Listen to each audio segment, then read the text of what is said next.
بالله من الشيطان الرجيم.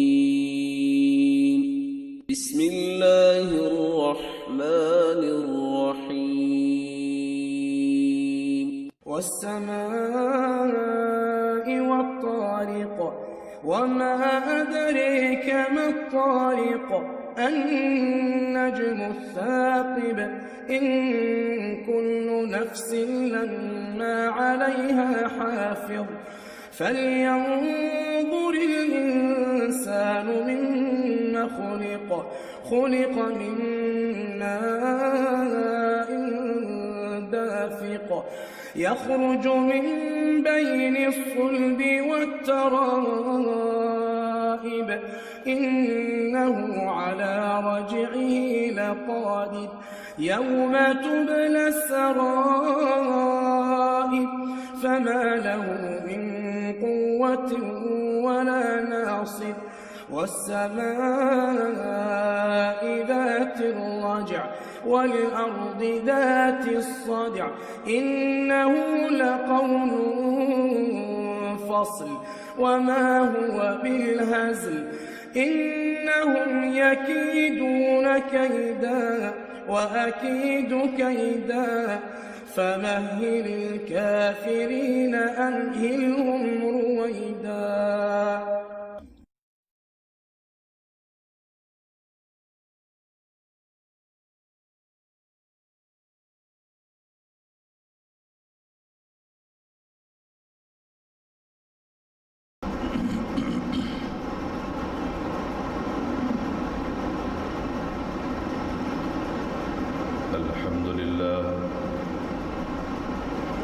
الحمد لله نحمده ونستعينه ونستغفره ونعوذ بالله من شرور أنفسنا ومن سيئات أعمالنا من يهده الله فلا مضل له ومن يضلله فلا هادي له وأشهد أن لا إله إلا الله وحده لا شريك له وأشهد أن محمدًا عبده ورسوله أما بعد فإن خير الحديث كتاب الله وخير الهدي هدي محمد صلى الله عليه وسلم وشر الأمور محدثاتها وكل محدثة بدعة وكل بدعة ضلالة وكل ضلالة في النار. من يطع الله ورسوله فقد رشد واهتدى ومن يعص الله ورسوله فقد ضل وغوى. اللهم صل على محمد وعلى آل محمد كما صليت على إبراهيم وعلى آل إبراهيم إنك حميد مجيد. اللهم بارك على محمد وعلى آل محمد كما باركت على إبراهيم وعلى آل إبراهيم إنك حميد مجيد. رب اشرح لي صدري ويسر لي أمري واحلل عقدة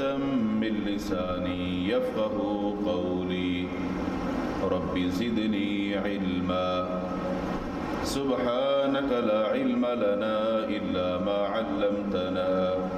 إنك أنت العليم الحكيم. أعوذ بالله السميع العليم من الشيطان الرجيم من همزه ونفخه ونفثه. بسم الله الرحمن الرحيم. إلا من تاب وآمن وعمل صالحا فأولئك يبدل الله سيئاتهم حسنات وكان الله غفورا رحيما.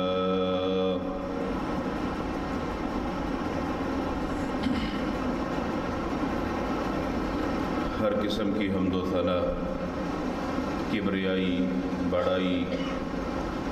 اللہ وحدہ لا شریک خالق کائنات مالک ارض و سما کے لیے درود و سلام ہو امام الانبیاء ہادی رہبر و رہنما احمد مجتبی جناب محمد الرسول اللہ صلی اللہ علیہ وآلہ وسلم کی ذات اقدس پر، جن کو اللہ رب العالمین نے اس کائنات کے لیے رحمت للعالمین بنا کر مبعوث فرمایا۔ حضرات گرامی، ماہ مقدس رمضان المبارک اپنے آخری سفری مراحل میں ہے اور بہت جلد یہ ہم سے جدا ہونے والا ہے۔ اس ماہ مقدس میں ہم نے کیا حاصل کیا؟ اس ماہ مقدس میں کون کون شخص اس سے بھرپور فیض یاب ہوا؟ اس ماہ مقدس میں ہم نے کیا کمایا؟ اس ماہ مقدس میں کس کس شخص نے اپنی بھرپور اصلاح کی کوشش کی؟ اس ماہ مقدس میں عمل کی اصلاح کے ساتھ اپنے دل کی اصلاح کرنے کی کوشش کی، اپنے آپ کو متقی اور پرہیزگار بنانے کی کوشش کی، اور یہ ہر شخص کے لیے احتساب کا موقع ہے۔ اپنے گریبان میں جھانکتے ہوئے، احساس کرتے ہوئے کہ اللہ تعالیٰ نے ایک عظیم مبارک مہینہ ہمیں دیا جو اس کی بڑی بڑی نعمتوں میں سے ایک ہے۔ اس میں ہم نے کیا پایا؟ جو کام کرنے کے تھے، جو عمل کرنے کے تھے، جو نیکیاں کمانے کی تھیں، جو مقصد حاصل کرنا کا تھا، کیا وہ ہم نے کر لیا؟ یا جیسے اس سے پہلے تھے ویسے ہی ہم رہے اور یہ ماہ مقدس آیا اور چلا گیا اور ہم پر کوئی بھی اپنا اثر نہ چھوڑا؟ اللہ رب العالمین اپنے بندوں کو جہاں معاف فرماتا ہے وہاں معافی کو بڑا پسند فرماتا ہے، اور یہ ماہ مقدس دراصل معافی ہی کا مہینہ ہے۔ رسول اکرم صلی اللہ علیہ وسلم صحابہ اکرام کے درمیان تشریف لائے۔ کعب بن عجرہ رضی اللہ تعالی عنہ بیان فرماتے ہیں، آپ نے حکم دیا کہ ممبر لایا جائے۔ ممبر پیش کیا گیا۔ آپ صلی اللہ علیہ وسلم ممبر پر تشریف فرما ہونے کے لیے اس کی سیڑھیوں پر قدم رکھتے گئے اور آمین آمین فرماتے گئے۔ صحابہ اکرام کے لیے یہ بات نئی تھی۔ اس کے بعد سوال کر لیا، اللہ کے نبی صلی اللہ علیہ وسلم ممبر پر تو اس سے پہلے بھی آپ تشریف فرما ہوئے ہیں، مگر اس سے قبل آپ نے کبھی بھی ایسا نہیں فرمایا کہ ممبر کی سیڑھی پر قدم رکھا ہو اور فرمایا ہو آمین۔ اس موقع پر رسول اکرم صلی اللہ علیہ وسلم نے اس کی جو وجوہات تھی وہ بیان فرمائی۔ اس حدیث میں بیان کی جانے والی 3 چیزوں میں سے ایک چیز کا تعلق ہماری آج کے موضوع کے حساب سے ہونے والی گفتگو کے ساتھ ہے۔ رسول اکرم صلی اللہ علیہ وسلم نے فرمایا کہ اللہ کے فرشتوں میں سے جبریل علیہ السلام میرے پاس تشریف لائے، اور میں نے جب سیڑھی پر قدم رکھا تو جبریل کہنے لگے، وہ شخص جس کی زندگی میں رمضان المبارک کا مہینہ آئے، وہ رمضان کا مہینہ پالے، مگر وہ اس ماہ مقدس میں اپنے گناہوں کو نہ بخشوا لے، یعنی اس کی جو رحمتیں ہیں، سعادتیں ہیں، برکتیں ہیں، ان کو حاصل نہ کر لے، روزے نہ رکھ لے، گناہوں پر معافی نہ مانگے، وہ شخص تباہ و برباد ہو جائے۔ آپ نے فرمایا کہ مجھے جبریل کی بات بہت اچھی لگی، کیونکہ یہ ماہ مقدس ہے ہی مغفرتوں کا، بخششوں کا، رحمتوں کے حصول کا۔ اگر کسی کو یہ اللہ کی طرف سے انعام ملا ہے، موقع ملا ہے، اور اس نے اس سے فائدہ نہیں اٹھایا، اس بندے کی زندگی کا کوئی فائدہ نہیں، اس کے لیے تباہی، بربادی اور ہلاکت ہی اس کا مقدر ہو سکتی ہے۔ فرمایا مجھے جبریل کی بات اچھی لگی تو میں نے اس پر کہہ دیا آمین۔ ہر شخص اس حدیث کے اس پہلے حصے پر غور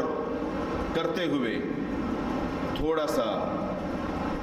اپنا محاسبہ کرے کہ کتنی تیزی کے ساتھ یہ ماہ مقدس اپنے سفر کے آخری مراحل میں، جو کہ بہت جلد ہم سے جدا ہونے والا ہے، تو کیا اس حدیث کے حوالے سے ہم نے اپنی اصلاح کی، اللہ سے معافی مانگی؟ کیا کوئی وہ بھی موقع آیا کہ ہم نے اللہ سے معافی مانگی ہو، اپنے ہاتھوں کو اٹھایا ہو، دامن کو پھیلایا ہو، اور ہمارا دل اتنا نرم ہوا ہو کہ ہماری آنکھوں سے اللہ کے ڈر کی وجہ سے آنسو بھی گرے ہوں؟ اور اگر ایسا نہیں ہوا، سوچئے، 1000 بار سوچئے کہ آخر ہمارے دل اتنے سخت کیوں ہو گئے کہ اللہ کے ڈر کی وجہ سے ایک آنسو کا قطرہ بہانے کے لیے بھی ہمارے اندر ہمت اور طاقت نہیں ہے۔ ہمارے دل اتنے سخت ہو چکے ہیں، گناہوں کی ایسی میل ہمارے دلوں پر جمی ہوئی ہے کہ ہم نے اس کو نہ پگھلایا ہے اور نہ اس کے لیے کوشش کی ہے۔ رسول اکرم صلی اللہ علیہ وسلم کی جبریل علیہ السلام کی بات پر آمین کہنا یہ امت کے لیے ایک پیغام ہے کہ جو آسمانوں کا سردار ہے جبریل، اس کی کہی ہوئی بات ہے، اور جو تمام انبیاء کا سردار ہے اس کی اس پر کہی ہوئی آمین ہے، تو اس کی قبولیت میں کیا شک ہو سکتی ہے؟ اس شخص کی زندگی میں تباہ و بربادی کیسے نہیں آئے گی جس کو اللہ نے یہ ماہ مقدس دیا اور اس نے اس سے کچھ بھی حاصل نہیں کیا، کچھ بھی نہیں کمایا، اور اپنے آپ کو بدلنے کی کوشش بھی نہیں کی۔ رسول اکرم صلی اللہ علیہ وسلم کی خدمت میں کچھ لوگ حاضر ہوئے، جیسے ہی اسلام کا بول بالا ہو رہا تھا، لوگوں تک اسلام کا پیغام پہنچ رہا تھا، لوگوں کو اندازہ ہونے لگا کہ جہالت کی جو زندگی تھی اس میں ہم نے کیا کچھ کیا، اور اسلام کی زندگی انسان کو یکسر تبدیل کرنے کی ہے۔ حاضر ہوئے، آ کر کہنے لگے اللہ کے نبی صلی اللہ علیہ وسلم کے سامنے کہ ہماری جو پچھلی زندگی گزری ہے اس میں ہم نے اپنے ان ہاتھوں سے بڑے قتل بھی کیے ہیں اور بڑی زیادتیاں بھی کی ہیں، بڑے بڑے ہم نے گناہ بھی کیے ہیں۔ اسلام ہم تب قبول کریں گے، اسلام کو ہم تب مانیں گے، کلمہ ہم اس وقت پڑھیں گے اگر آپ ہمیں یقین دلا دیں کہ جو پچھلا ہمارا گناہوں کا سلسلہ ہے وہ سب ختم کر دیا جائے گا۔ اگر وہ سلسلہ برقرار رہے گا تو پھر اسلام قبول کرنے کا کیا فائدہ؟ اسلام تب قبول کریں گے اگر پچھلے پاپ دھل جائیں۔ رسول اکرم صلی اللہ علیہ وسلم سے یہ باتیں ہو ہی رہی تھی، جبریل علیہ السلام اللہ تعالیٰ کا پیغام لے کر رسول اکرم صلی اللہ علیہ وسلم کی طرف تشریف لائے۔ اللہ رب العالمین نے فرمایا الا من تاب وآمن وعمل صالحا فاولئک یبدل اللہ سیئاتہم حسنات۔ اے میرے پیغمبر صلی اللہ علیہ وسلم، ان کو پیغام دے دیجئے جس سے جو گناہ ہوئے ہیں وہ اس پر تائب ہو رہا ہے، اس کے دل میں احساس پیدا ہو چکا ہے کہ میں نے غلط کیا ہے، جبکہ ان کی زندگیاں وہ دور جاہلیت کی زندگی ہیں، مگر ان پر جو ندامت ہو رہی ہے اور اب یہ ایمان کے لیے بھی تیار ہو گئے ہیں، تو ہم ان کو یہ خوشخبری دیتے ہیں، نہ یہ کہ ہم تمہارے گناہوں کو معاف کریں گے، بلکہ اللہ فرماتا ہے یبدل اللہ سیئاتہم حسنات، ہم تمہارے ان گناہوں کو نیکیوں میں تبدیل کر دیں گے۔ ان گناہوں کی ندامت پر تمہیں پکڑیں گے نہیں، بلکہ تمہیں اس کا بھی اجر دیں گے کہ تمہارے دلوں میں احساس پیدا ہو گیا۔ وَكَانَ اللَّهُ غَفُورًا رَحِيمًا، اللہ کی ذات تو بڑی مہربان ذات ہے، بڑا بخشنے والا ہے، بڑا رحم فرمانے والا ہے۔ غلطی اور گناہ انسان کی فطرت کے اندر موجود ہے، انسان بھٹک جاتا ہے، بھول جاتا ہے۔ رسول اکرم صلی اللہ علیہ وسلم کا فرمان، کل بنی آدم خطاء وخیر خطائین التوابون، تمام کے تمام بنی آدم خطا کار ہیں، مگر ان میں سب سے اچھے وہ ہیں جو اللہ سے اپنے گناہوں پر معافی مانگنے والے اور توبہ کرنے والے ہیں۔ تو کون انسان ہے جس سے خطائیں نہیں ہوتی، گناہ نہیں ہوتے؟ اللہ تعالیٰ نے یہ ماہ مقدس جو ہمیں دیا، یہ اللہ کی بہت بڑی نعمت، اور اس میں اپنے گناہوں کو بخشوانے کے لیے ہم نے ہر ممکن کوشش کرنی ہے کہ اللہ ہم سب کو معاف فرما دے اور ہمارے گناہوں پر معافی قلم پھیر دے۔ اور اگر اب بھی کسی نے اس کے لیے کوشش نہیں کی، قدم نہیں اٹھایا، تو اب بھی اس کے پاس وقت ہے، ٹائم ہے، فرصت ہے کہ وہ اس سے فائدہ اٹھاتے ہوئے اللہ رب العالمین کے دربار میں چند آنسو بہا دے۔ اللہ بڑا مہربان اور غفور الرحیم ہے، وہ اپنے بندے کو معاف کرنے کے لیے موقع دیکھتا ہے کہ میرا بندہ میری طرف آ رہا ہے، کیوں نہ میں اپنے رحمتوں کے ذریعے سے اس کو اپنی لپیٹ میں لے لوں۔ انسان کے نام اعمال کے اندر جہاں گناہ ہیں، اگر وہاں پر یہ نیکیاں آ جائیں تو قیامت کے دن جو میزان ہے، نیکیوں کا پلڑا ہے، وہاں پر وہ بھاری ہو جائے گا اور گناہوں کا پلڑا ہلکا ہو جائے گا۔ اور کیا جو کرنے کے کام تھے وہ ہم نے اس ماہ مقدس میں کیے؟ جو نیکیاں تھیں کیا ہم نے اس کے لیے کوشش کی؟ کون کون سے اعمال اس ماہ مقدس میں کیے جانے چاہیے؟ اگر کسی نے نہیں کیے تو اس کو اپنی زندگی پر افسوس کرنا چاہیے، اور اگر کسی نے کیے ہیں اور بھرپور محنت کی ہے، اس کو اللہ کا شکر ادا کرنا چاہیے، نہ یہ کہ اس پر وہ یہ کہے کہ یہ میں نے کمال کر دیا، بلکہ یہ اللہ کا اس بندے پر اتنا بڑا انعام ہے اور احسان ہے، اس نے اپنے بندے کو توفیق دی، اس نے اپنے بندے کو ہمت دی، اور اس نے یہ نیکی کے کام کیے ہیں۔ ماہ مقدس کے اندر روزہ رکھنے کا عمل، جس کے متعلق رسول اکرم صلی اللہ علیہ وسلم نے ایک صحابی کے سوال پر جواب دیا تھا، جب اس نے کہا کہ مجھے بہترین عمل بتا دیجیے، آپ نے فرمایا کہ علیک بالصوم فإنہ لا مثل لہ، اگر نیکی اور عمل کی بات کرتے ہو تو پھر روزہ ایک ایسا عمل ہے، عملوں کی دنیا میں اس جیسی کسی کی کوئی مثال ہی نہیں ملتی۔ اتنا بڑا چوٹی کا عمل جو کہ جہنم سے نجات کے لیے ڈھال کا کام دینے والا ہے۔ اگر کسی نے روزے نہیں رکھے تو وہ اپنی زندگی پر نادم ہو جائے کہ میں نے کیا کر لیا، میں نے اللہ کو ناراض کر لیا، اپنی زندگی کو برباد کر لیا، میں تباہی، بربادی اور ہلاکت کی طرف جا رہا ہوں، اور میں نے رمضان کے مہینے میں روزے رکھ کر تھوڑی سی بھی تکلیف محسوس نہیں کی، نہ مجھے پیاس لگی، نہ مجھے اس کا احساس ہوا، میں کھاتا پیتا رہا، میں نے کیا کیا؟ اس کو چاہیے کہ وہ اللہ سے معافی مانگے۔ اور دوسرا، ماہ مقدس میں رسول اکرم صلی اللہ علیہ وسلم کا صدقہ کرنا اور امت کو ترغیب دلانا کہ اللہ اپنے بندوں پر جو غصے اور ناراض ہوتا ہے، اس کی ناراضگی اور غصے کو کم کرنے والی اگر کوئی چیز ہے تو وہ صدقہ ہے، جس سے مال کے اندر کمی واقع نہیں ہوتی، بلکہ مال کے اندر اللہ برکتیں فرماتا ہے۔ تو کس نے مال میں برکت کروانے کے لیے، اللہ کی رضا کو چاہنے کے لیے، اللہ کے غصے کو ٹھنڈا کرنے کے لیے اپنے مال میں سے صدقہ کیا ہو اور خوشی خوشی کیا ہو کہ اللہ نے مجھے دیا ہے تو میں بھی آگے دوں گا تاکہ اللہ مجھے اور عطا فرمائے۔ ماہ مقدس میں جہاں نمازوں کی ادائیگی ہے، وہاں کون شخص جس نے ان کی پابندی تک نہیں کی اور نمازیں تک نہیں پڑھی، سنتیں اور نوافل تو بعد کی بات ہے، اس کو اتنی بھی توفیق نہیں ہوئی تو 5 نمازیں جماعت کے ساتھ ہی وہ ادا کر لیں۔ اور اگر کسی نے ایسا نہیں کیا، اس کو اللہ سے معافی مانگنی چاہیے کہ ماہ مقدس کے اندر جہاں وہ لوگ بھی مسجد کا رخ کرتے ہیں جو سارا سال نماز پڑھنے کے لیے مسجد کے اندر نہیں آتے ہیں، اور وہ بھی شوق کے اندر لوگوں کی دیکھا دیکھی آتے ہیں، اللہ رب العالمین ان کو بھی یہ در دکھا دیتا ہے۔ اگر کوئی اس موقع پر بھی نہیں آیا تو اس کو سوچنا چاہیے کہ میں کہنے کو تو انسان ہوں مگر میرے اندر انسانیت نہیں ہے۔ اللہ نے اس کو اشرف المخلوقات بنایا ہے۔ جو دیگر مخلوقات ہیں وہ رب کو پہچان رہی ہیں، یہ انسان ہونے کے ساتھ بھی اللہ کو نہیں پہچان رہا، تو یہ کس چیز کا انسان ہے؟ اور پھر اس ماہ مقدس میں جہاں پر فرائض کی ادائیگی ہے وہاں اللہ تعالیٰ نے اپنے بندوں کے لیے ایک عظیم عمل رکھا ہے، تراویح اور قیام اللیل کی صورت میں، جس کے ذریعے سے ہم اپنے گناہوں کو بخشواتے بھی ہیں اور اللہ رب العالمین سے اس کی رحمت کو طلب بھی کرتے ہیں، اور اللہ رب العالمین اپنے بندوں کو اس عمل کی بدولت معاف بھی فرماتا ہے۔ اگر کسی شخص نے ماہ مقدس میں قیام نہیں کیا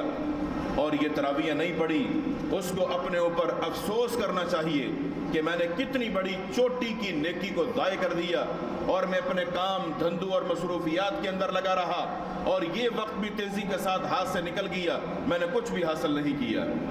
اور ان اعمال میں سے قرآن مجید اللہ کی وہ عظیم المرتبت کتاب، آخری کتاب، جس کے حرف حرف کے پڑھنے پر اللہ 10 نیکیاں اپنے بندوں کو عطا فرماتا ہے، جو نیکیوں کو حاصل کرنے کا بیش بہا ایک خزانہ ہے۔ اگر کسی نے اس کو بھی نہیں حاصل کیا، اس بندے کو چاہیے کہ وہ ہلاکت، تباہی اور جو بربادی کے دھانے پر کھڑا ہوا ہے، پہلی فرصت میں اللہ سے معافی مانگے کہ یہ میں نے کیا کر لیا، چوٹی کی نیکیوں کو حاصل کرنے کا موقع تھا، میں نے اس کو بھی اپنے ہاتھ سے نکال دیا اور ضائع کر لیا۔ اسی طرح ماہ مقدس میں قرآن مجید، فرقان حمید اور احادیث مبارکہ کے ہونے والے مقدس جو دروس ہیں اور درس کے منعقد ہونے والے جو پروگرام ہوتے ہیں، جہاں قرآن و حدیث کی بات ہوتی ہے، لوگوں کی اصلاح کی بات ہوتی ہے، اگر کسی بندے نے ان میں شوق نہیں رکھا کہ میں بیٹھ کر تھوڑی سی دین کی بات ہی سن لوں، اللہ اور اس کے رسول کی بات ہو رہی ہے، میں تھوڑا سا سن لوں، شاید میری اصلاح ہو جائے، جیسے ہی کوئی درس کا پروگرام ہوتا ہے یا شروع ہوتا ہے، اگر میں فوراً اٹھ کر چلا جاتا تھا کہ میرے کانوں میں آواز نہ پڑ جائے، اس لیے کہ اس آواز کے پڑنے سے جو میرے بڑے اور خاندان کے لوگ تھے ان کی باتوں کو میں اپناتا تھا، آج کی بات کو سن کر ان لوگوں کی باتوں کو چھوڑنا پڑے گا، تو لوگ مجھے کہیں گے یہ کون سا طریقہ اپنا لیا، تمہارے آباء و اجداد تو ایسے نہیں تھے، تمہارا خاندان تو ایسا نہیں کرتا تھا، تاکہ میں ان کی سنوں گا ہی نہیں، مجھے پتہ ہی نہیں چلے گا، میں ان سے بالکل سائڈ پر رہوں گا۔ اگر کسی نے ایسا کیا ہے تو وہ خیر سے محروم رہا، کتنی ساری نیکیوں سے محروم رہا، اصلاح کرنے سے محروم رہا، حق کو سننے سے محروم رہا۔ اور اگر کسی نے سنا ہے، درس کی، وعظ و نصیحت کی مجالس کو اٹینڈ کیا ہے، ان میں بیٹھا ہے، مگر جو سنا ہے ماننے کے لیے تیار نہیں ہے، تو وہ سوچ لے جس کی باتوں کو سنا ہے، جو بیان کر رہا تھا وہ باتیں اس کی نہیں تھیں، وہ تو ایک پیغام پہنچانے والا ایک ذمہ دار تھا جو اپنی ذمہ داری کو ادا کر رہا تھا، دراصل وہ جو باتیں کر رہا تھا وہ اللہ اور اس کے رسول کی بات کر رہا تھا۔ اگر کسی نے اس کی بات کو نہیں سنا، اس پر توجہ نہیں دی، اس کی بات کو نہیں مانا، تو وہ اس کی بات کو نہیں مانا بلکہ اس نے اللہ اور اس کے رسول کی بات کو نہیں مانا۔ اور جو اپنے آپ کو مسلمان کہے، اللہ اور اس کے رسول کی بات کو سننے کے بعد نہ مانے، وہ یہ خوش نہ ہو کہ میں اب بھی مسلمان ہوں، قیامت کے دن میری بھی وہاں پر کامیابی اور نجات ہو جائے گی۔ رسول اکرم صلی اللہ علیہ وسلم کا فرمان، الکبر بطر الحق وغمط الناس، لوگوں اگر تکبر کی پہچان چاہتے ہو تو سن لو تکبر کیا ہوتا ہے۔ جس کے دل کے اندر رائی کے دانے کے برابر بھی تکبر ہوگا، وہ جنت کے دروازے کے اندر داخل نہیں ہو سکتا، جنت پانا تو دور کی بات ہے، اس کو جنت کا راستہ بھی دکھائی نہیں دے گا۔ اور رسول اکرم صلی اللہ علیہ وسلم نے نشانیاں بتلا دی، الکبر بطر الحق، حق بات کو جھٹلا دینا، حق بات کو سننے کے بعد اس کو قبول نہ کرنا، حق بات کو سننے کے بعد اس کے مطابق عمل نہ کرنا، اس کو تکبر کیا گیا، کہا گیا۔ وغمط الناس، اور لوگوں کو اپنے سے حقیر جاننا، یہ سمجھنا کہ اس بندے کی کیا حیثیت ہے، عزت تو میری ہے، مقام تو میرا ہے، مرتبہ تو میرا ہے، بڑا تو میں ہوں، اس کی کیا حیثیت ہے۔ اگر یہ سوچ دل کے اندر ہے تو یقین کر لیجئے یہ دل تو پاکیزہ ہونا چاہیے تھا، یہ دل ایمان کا مرکز ہے، اس دل کے اندر یہ خیالات نہیں ہونے چاہیے تھے، اس دل کے اندر عاجزی ہونی چاہیے تھی، اس دل کے اندر اللہ کا ڈر اور خوف ہونا چاہیے تھا۔ ان چیزوں کے بجائے آپ نے اپنے دل کے اندر تکبر کو رکھا، لوگوں کو حقیر جانتے ہوئے ان کو گھٹیا سمجھا، تو سمجھ لیجئے یہ تکبر کی نشانیاں جو آپ کے اندر ہیں یہ آپ کو اللہ کی عظیم جنت سے محروم کر دیں گی۔ اگر اپنی اصلاح نہ کی تو یہ ماہ مقدس گزر جائے گا، اس سے کچھ حاصل نہ کیا تو فائدہ کیا ہوگا؟